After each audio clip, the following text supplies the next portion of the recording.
AI requires a lot of compute power, and the cost for your AI workloads can spiral. That is, unless you're running on OCI, Oracle Cloud Infrastructure. This was the cloud built for AI, a blazing fast, enterprise-grade platform for your infrastructure, database apps, and all of your AI workloads. Right now, Oracle can cut your current cloud bill in half if you move to OCI. Minimum financial commitment and other terms apply. Offer ends March 31st. See if you qualify at oracle.com/WSJTech. Oracle.com/WSJTech. Good afternoon. We are doing it live, doing more at 4 weekday afternoons, right after Guy Benson, now at 3 o'clock here on 790 KBC. And we do all this just before the 790 KBC News Blitz with Randy Wang at 5. Mottek On Money, live on the air on 790 KBC, streaming live online worldwide at KBC.com.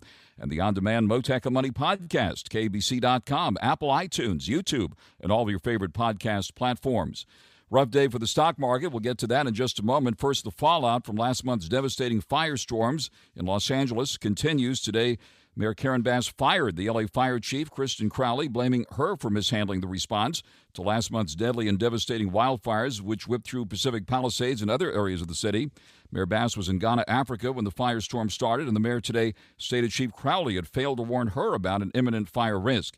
The fire chief spoke about budget cuts Mayor Bass made to the fire department after the disaster.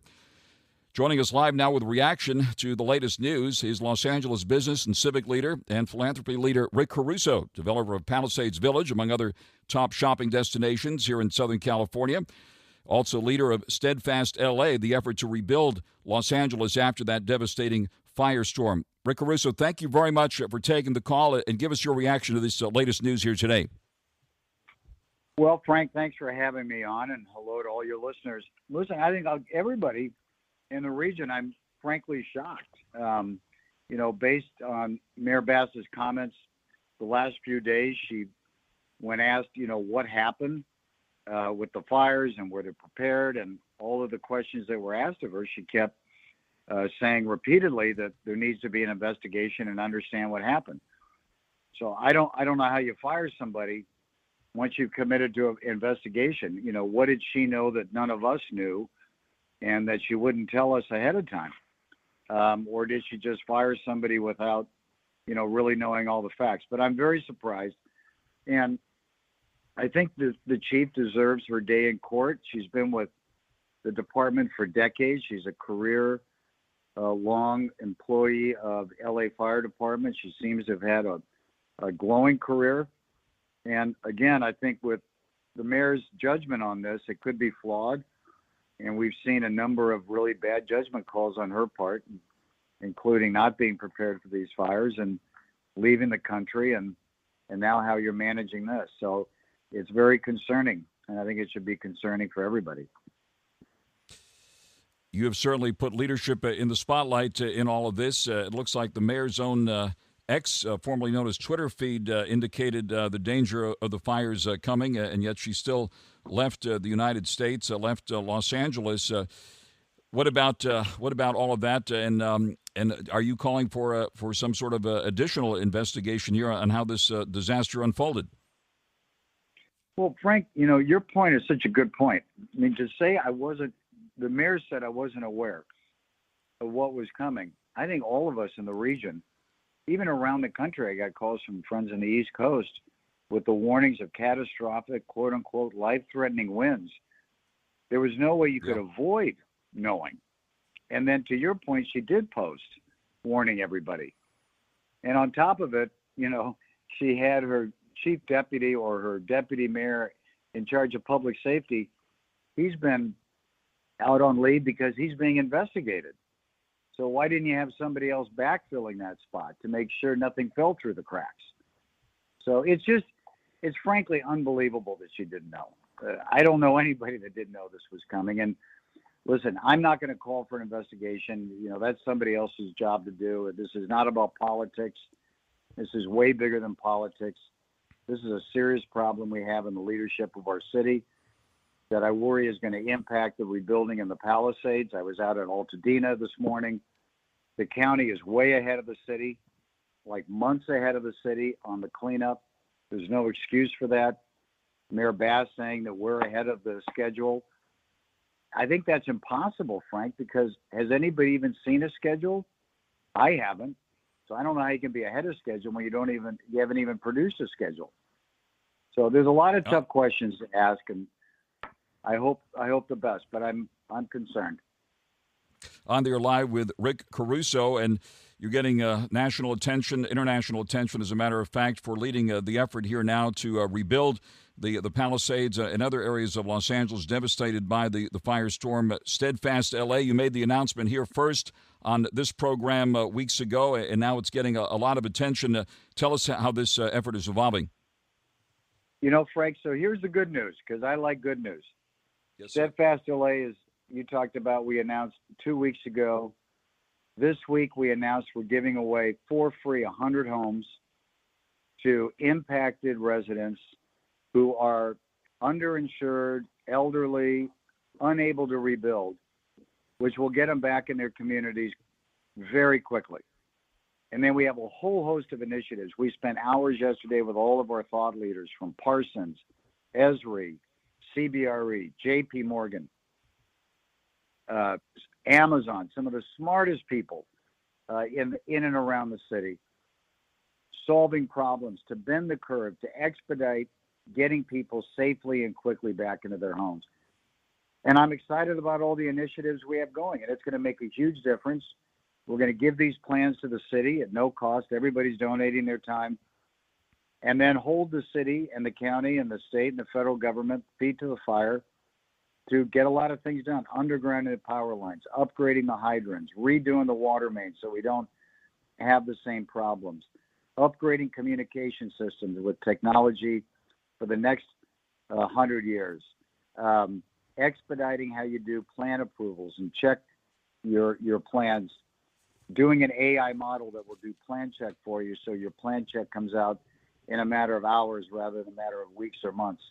Anyway, we got layers on layers of things, and we're going to work really hard every day, Frank, to get people back in their homes and rebuild these communities, both in Altadena and in Palisades.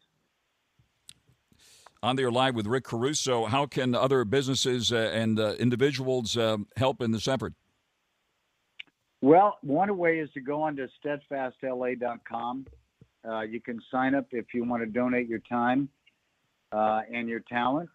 And we have a lot of people that have already done that. We're going to certainly call upon people. And I think just giving back, there's so many people in need, Frank. As you know, you've got thousands of people that have lost their jobs, that have no safety nets. We still have people living in shelters that have no homes.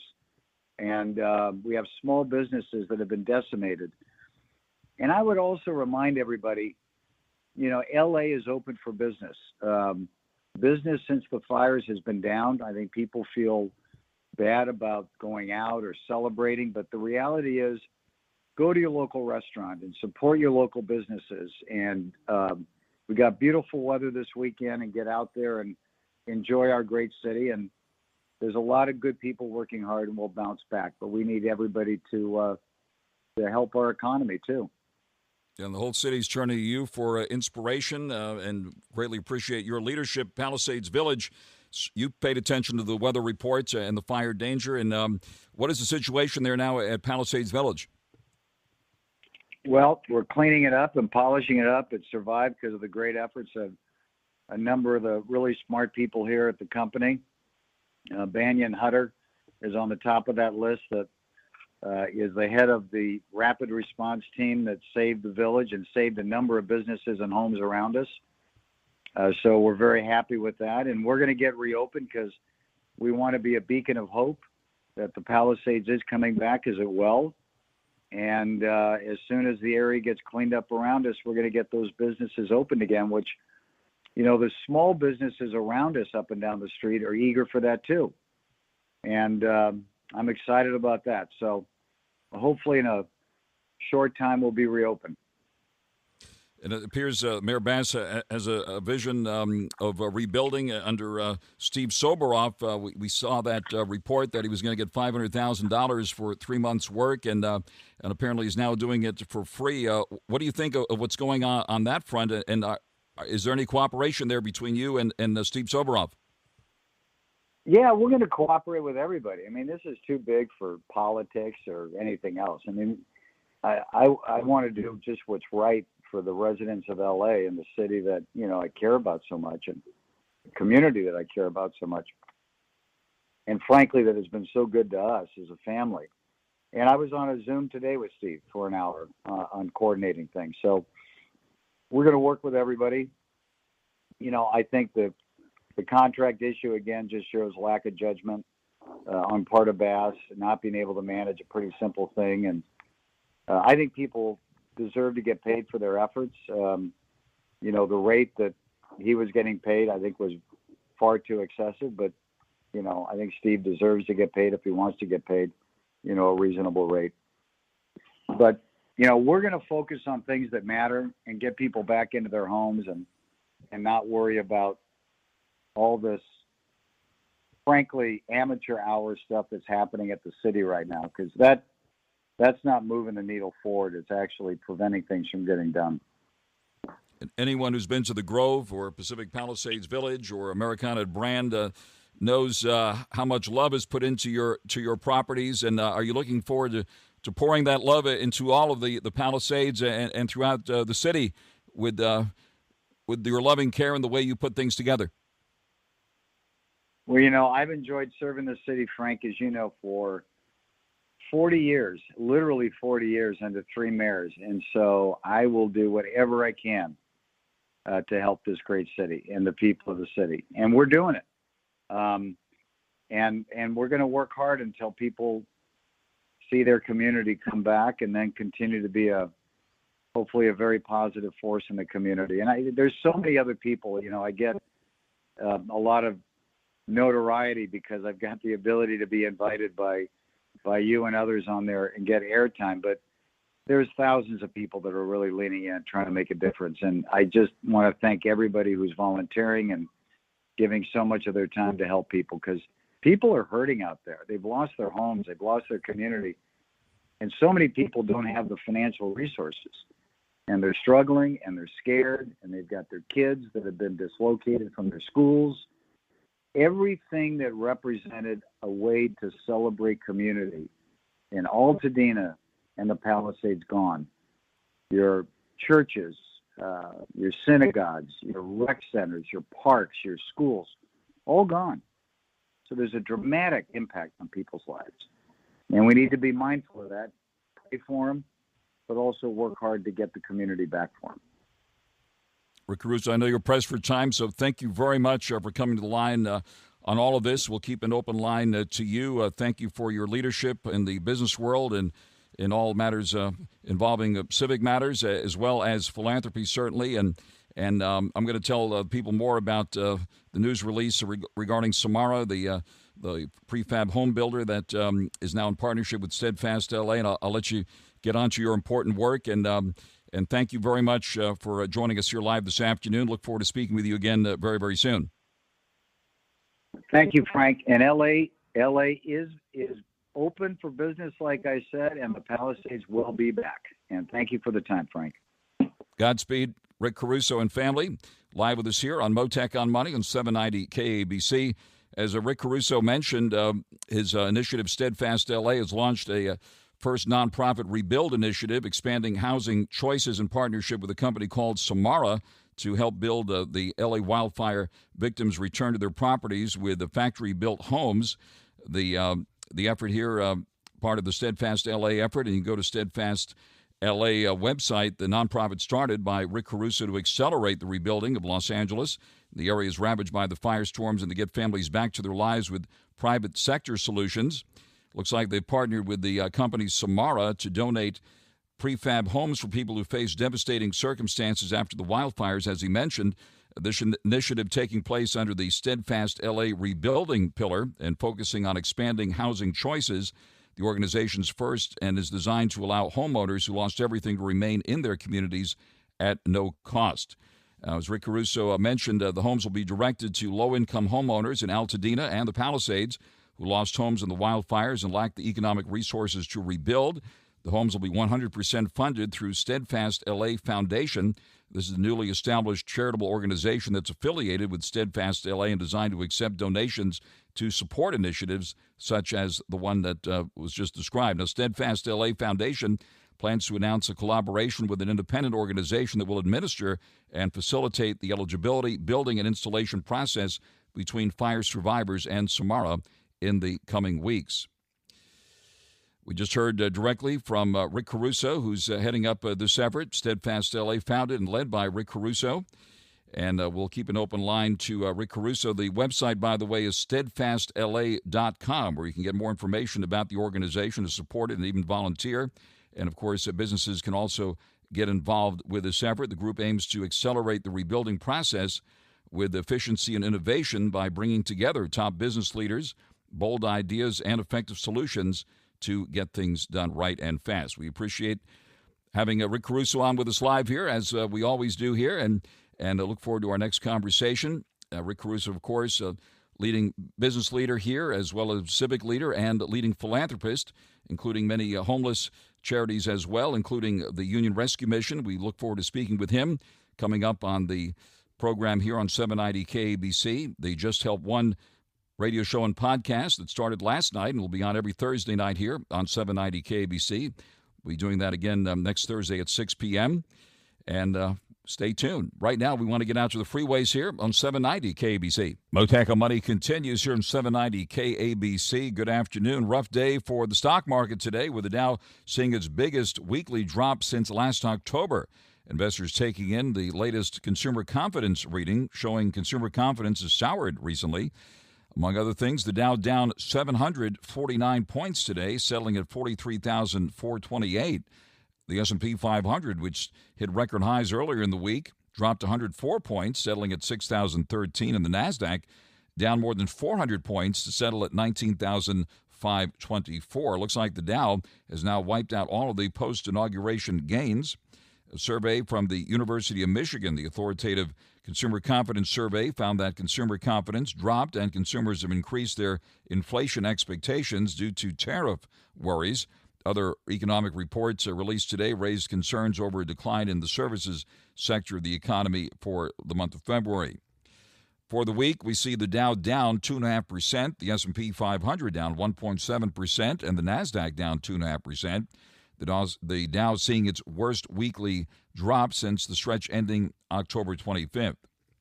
The yield in the 10-year note is back to 4.43%. That's the one that impacts the fixed-rate mortgage rates. The price of gold pulling back $6 and change to $2,949.70 an ounce. The price of oil down today, down more than $2, down $2.33 at $70.24 a barrel. Good news if you're heading to the gas pump. We've seen prices remain stubbornly high here in Southern California at the gas pump. Shares of NVIDIA participating in the NASDAQ's drop today, as well as the Dow. The shares of NVIDIA down nearly $6 today, back to $134 and change. Moderna among the winners today, the pharmaceutical company, at more than 5%. Taking a look at Apple, let's bring up Apple here with the announcements coming. Apple down 28 cents today at $245.55. Checking the cryptos now, we see a Bitcoin up about 1,000, back to just shy of 96,000. Ethereum at 2,668, up 27 cents here at the moment. And Doge at the moment at 24 cents. Taking a look at some of the oil names, as the price of oil has been dropping lately. Despite tensions in the Middle East remaining very high, we see ExxonMobil shares down $1.31 at $110.69.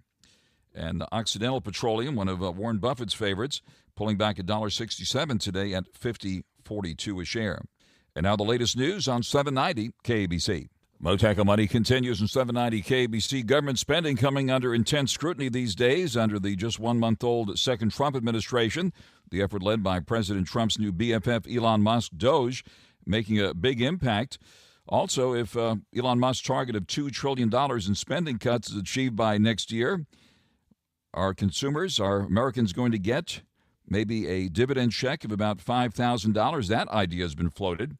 Also, there's drama in Washington over extending President Trump's 2017 tax cuts. Following all these developments very closely is Grover Norquist, the president of Americans for Tax Reform, American leading taxpayer advocate. And Grover Norquist, thanks for taking the call here this afternoon. Absolutely. Good to be with you. Wonderful to have you with us.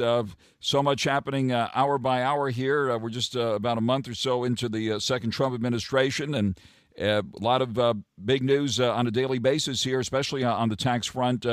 What about this latest idea of giving back taxpayers about $5,000 if these spending cuts are achieved?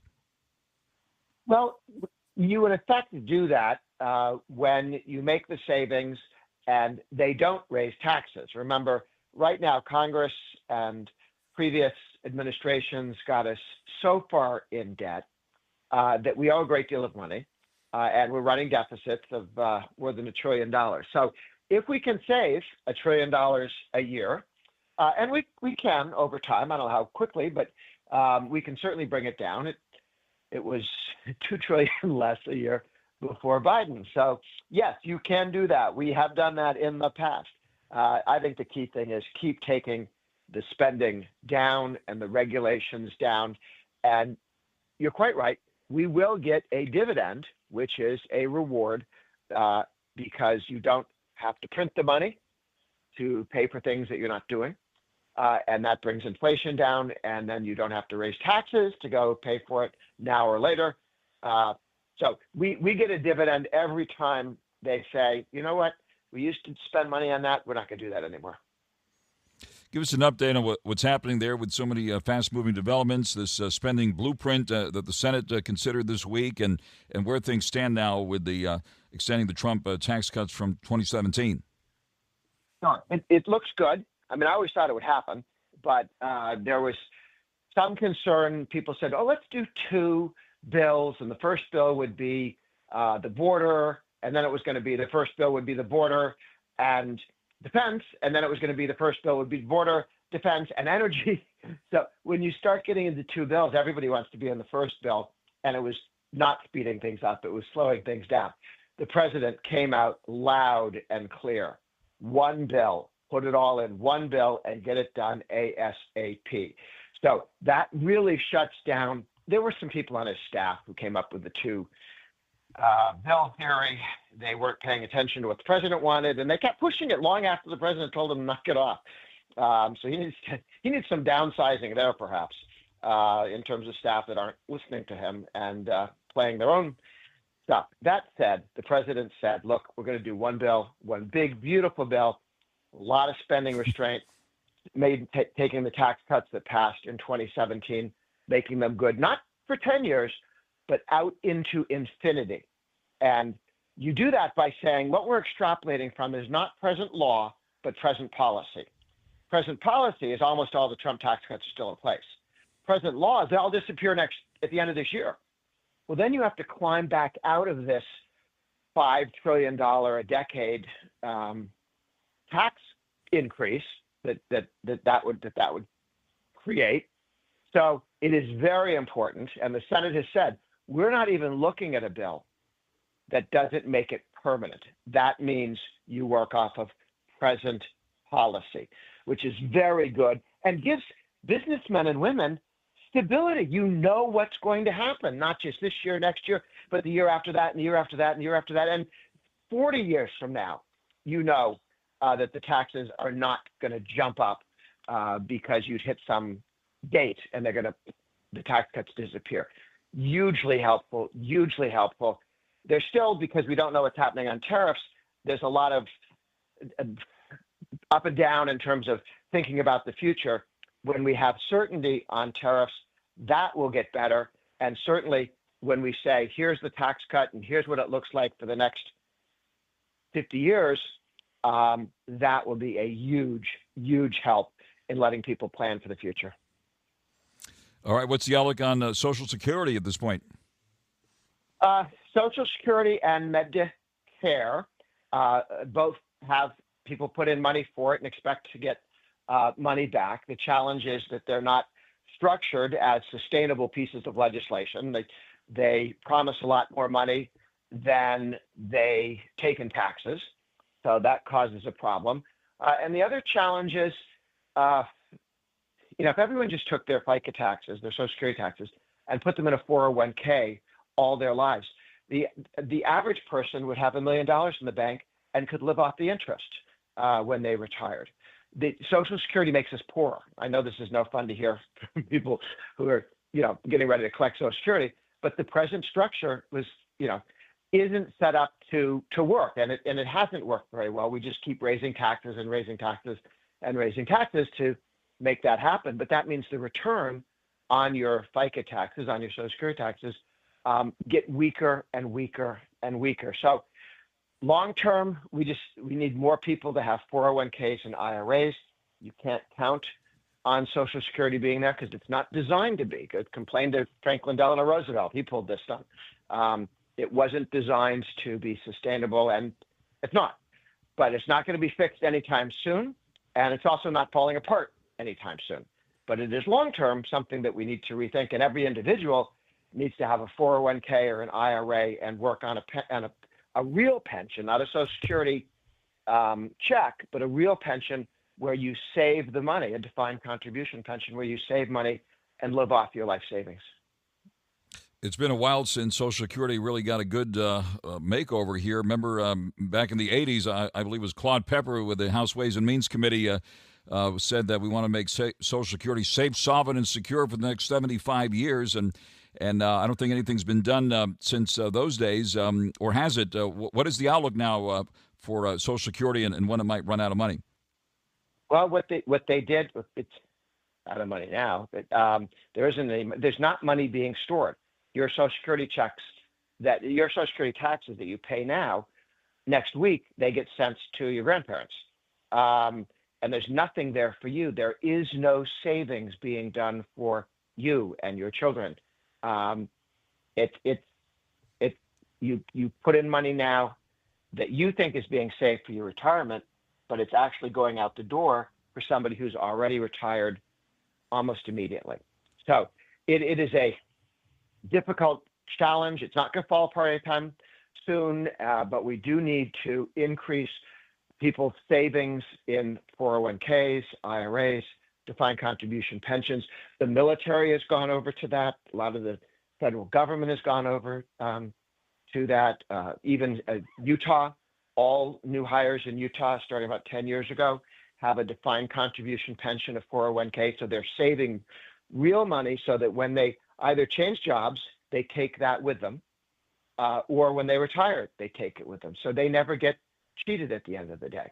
That's a long-term challenge. And the problem is in 1983, when the fix there was they increased taxes and reduced benefits, which is the fix for Social Security every time they work at it, which isn't good in the long run. We need to strengthen it and have real savings taking place. That's what a 401k is. That's what an individual retirement account is. Right. I remember you were energized back in those days to form Americans for Tax Reform under President Reagan back in those days. What's your reaction to the IRS firing 6,000 employees, actually nearly 7,000, right? What's your reaction to that big news this week? Well, what they did was they let go people who were hired in the last 3 years because they're not protected by some of the more stringent labor union rules or civil service rules. It's like tenure, right? Once you've gotten past 3 years, they can't blow you out of there with a blasting cap, no matter whether you show up for work or not. So, yes, it's a good idea to take that out. Since they added all these workers for Social Security, all these additional people, the time it takes to fix your problem if somebody steals your ID and is getting your refund check from a little more than 100 days average, meaning half the time it's more than 100 days and half the time it's less, to 600 days, okay? All this money that Biden hired, he was going to do better at the IRS, the people who quote unquote work there, half of them never show up for work. Half of them never come into the office. You and I pay for the lighting of those offices, the security for those offices, the rent for those offices, and half of the folks from the IRS never go in. The other half sometimes go in, but they won't tell us.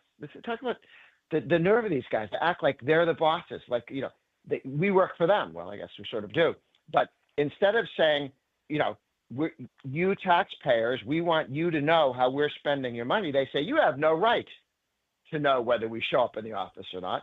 And half of the people come in sometimes, but they won't tell you how often that is. So the IRS needs to be transparent. They need to be serious about privacy. The people are worried about Elon Musk and some of his team coming in and in going through tax returns to find out whether people are getting 5 refunds or no refunds, or refunds are going to Nigeria or someplace, which is what they're looking for. Oh, they might look and see your name and remember it and your address and so on. There are 900 people at the IRS who have access to look at unmasked data. About 500 of them are IRS agents, 200 to 300 of them are contractors. They're people from other agencies, and they're 20 unpaid students. 20 unpaid students. These people are not serious about privacy. Don't tell me I'm really worried about Elon Musk, but 20 teenagers running around looking at anything they want. That's not a problem. The IRS needs to be very serious about protecting your data and everybody's data. And that means, yes, Elon Musk, but the 1,000 people, 900 plus people who are looking at it now, or could if they wanted to, needs to be a smaller number. Isn't that something? Well, Grover, appreciate it. Always enlightening conversations here on all things taxes, and we do appreciate it. That is Grover Norquist, the president of Americans for Tax Reform, live with us here on Mottek On Money and 790 KBC. Frank Mottek here. Did you know that for more than 10,000 years, gold has been the greatest store of value and considered a safe haven asset to preserve your wealth?